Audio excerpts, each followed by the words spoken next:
Halo Sobat Jiro Cinema dimanapun Anda berada, apa kabar? Semoga kabar Anda baik-baik saja. Oke, pada kesempatan kali ini Jiro Cinema akan membawakan sebuah kisah Sastra Jendra Hayuningrat Pangruwating Diyu. Siapa saja yang terkait dalam kisah ini? Yuk kita ikuti kisahnya. Namun sebelumnya jangan lupa like, komen, dan subscribe serta tekan tombol lonceng agar selalu update video terbaru dari Jiro Cinema. Salam Cikidiu.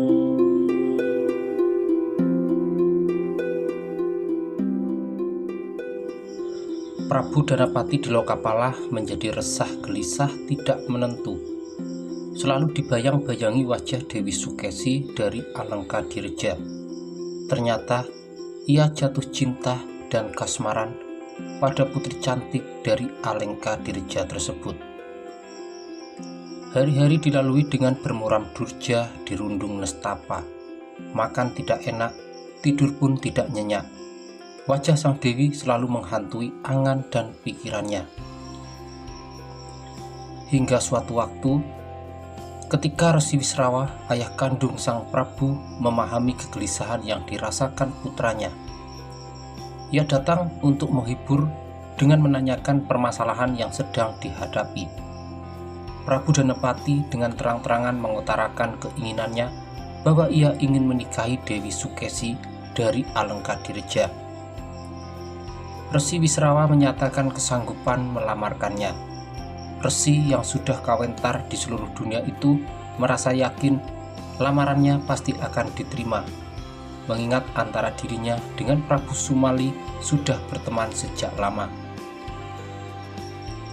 Prabu Danapati merasa lega dan gembira. Ia berharap ayahnya berhasil mewujudkan keinginannya. Resi Wisrawa berangkat ke Alengka dengan tekad bulat melamarkan Dewi Sukesi untuk anaknya yang menjadi raja di Lokapala. Sementara itu di Alengkadirja, Prabu Sumali menjadi resah gelisah karena sudah beberapa banyak putra mahkota dan raja-raja dari berbagai negara melamar Dewi Sukesi, namun belum satupun yang berhasil mewujudkan keinginan putrinya. Konon paman Dewi Sukesi yang bernama Jambu Mangli tidak rela keponakannya dipersunting oleh orang lain. Demi menghambat jodoh bagi Dewi Sukesi, ia memberikan sayembara. Siapapun berhak mempersunting Dewi Sukesi asalkan berhasil mengalahkannya. Sejauh ini, belum ada satupun kesatria yang berhasil mengalahkannya yang berwujud raksasa. Di samping itu, selain mengalahkan Jambu Mangli, Dewi Sukesi juga memberikan persyaratan yang tidak mudah, yaitu ia bersedia dinikahi oleh siapapun yang berhasil mewedar ilmu Sastra Jendra Hayuningrat Pangruwating Diyu, sebuah ilmu yang tidak sembarangan dimiliki oleh orang karena merupakan ilmu tingkat tinggi yang hanya dikuasai oleh para dewa di kahyangan. Kedatangan Resi Wisrawa disambut baik oleh Prabu Sumali. Kemudian sang resi mengutarakan maksud kedatangannya, melamar Dewi Sukesi untuk putranya yang memang sedang kasmaran. Prabu Sumali tidak begitu saja menerima lamaran dari teman lamanya. Ia memberikan persyaratan yang harus dipenuhi untuk mewujudkan keinginannya memiliki Dewi Sukesi. Resi Wisrawa menyanggupi persyaratan yang diajukan oleh Dewi Sukesi.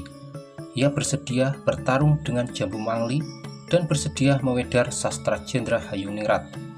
Dewi Sukesi merasa lega karena yang berani menerima tantangannya, walau pada akhirnya belum tentu berhasil. Pada hari yang sudah ditentukan, Resi Wisrawa dipertemukan dengan Jambu Mangli di gelanggang yang disaksikan oleh ribuan rakyat Alengkadirja.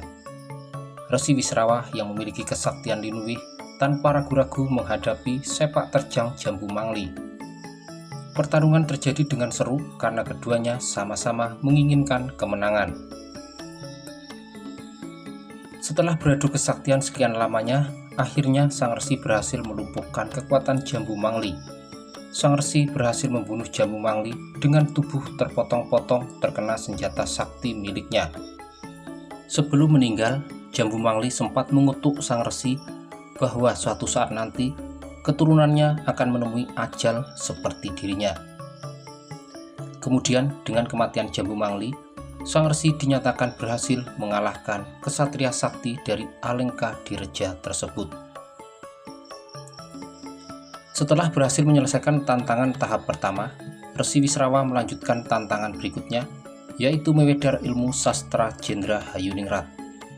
Mengingat ilmu itu sangat rahasia, maka ia membawa Dewi Sukesi ke tempat yang sunyi yang tidak bisa didengar ataupun dilihat oleh siapapun. Dewi Sukesi bersedia mengikutinya demi mendapatkan ilmu tersebut. Dalam kesunyian, sang resi yang waskita mewedar ilmu sastra Jendra Hayuningrat. Dengan seksama, sang dewi mendengarkannya. Sastra Jendra Hayuningrat ngilmu wadining bumi kang sinengker hyang jagat pratingkah, yaitu ilmu rahasia alam semesta yang dirahasiakan yang berasal dari Yang Maha Kuasa. Pangruwating barang sakalir, yaitu membebaskan dan menyelamatkan segala sesuatu. Kawruh tan wonten malih, tiada ilmu pengetahuan lagi yang dapat dicapai oleh manusia. Pungkas-pungkasaning kawruh, ujung dari segala ilmu pengetahuan atau setinggi-tingginya ilmu yang dicapai oleh manusia. Sastradi, sastra adiluhung atau ilmu yang luhur. Mendengar sastra Jendra diwedar, kahyangan Suralaya bergejolak. Batara Guru menjadi gelisah. Demi mencegah ilmu tersebut menyebar, Batara Guru dan Dewi Uma menyusup ke dunia. Batara Guru masuk ke dalam sukma Resi Wisrawa, sementara Dewi Uma masuk ke dalam sukma Dewi Sukesi. Dewi Sukesi terkesima dan kagum pada kepiawaian sang resi dalam mewedar ilmu rahasia tersebut. Dalam kesunyian, sang dewi tidak mampu menahan gejolak rasa yang menggelora dalam dada. Hasrat menuntunnya mendekati kepada sang resi yang masih terus mewedar ilmu sastra Jendra. Sang dewi berhasil menggoyahkan pertahanan seorang resi yang memiliki kemampuan linuwih. Angin segar membawa kedua insan berlainan jenis beda usia itu masuk ke dalam buayan asmara. Keduanya larut dalam bahasa hati yang mengakibatkan runtuhnya sebuah pertahanan hati yang kokoh. Mereka merasakan betapa dahsyatnya gejolak rasa di dalam dada.